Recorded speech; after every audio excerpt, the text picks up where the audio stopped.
সুপ্রভাত, আবার চলে এলাম সকলের সামনে আমাদের রান্নাঘরে।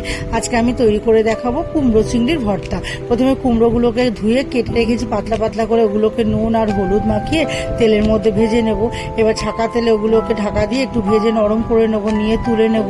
তারপর ওই তেলের মধ্যেই রসুন, কাঁচা লঙ্কা, চিংড়ি মাছটাকেও হালকা করে ভেজে তুলে নেব। তারপর আমি কয়েকটা গোটা শুকনো লঙ্কা আমি ওই তেলের মধ্যে ভেজে নেব, নিয়ে তুলে রেখে দেবো। এবার ওই তেলের মধ্যে কালো জিরে ফোড়ন দিয়ে পেঁয়াজ কুচনোটা দিয়ে দেবো।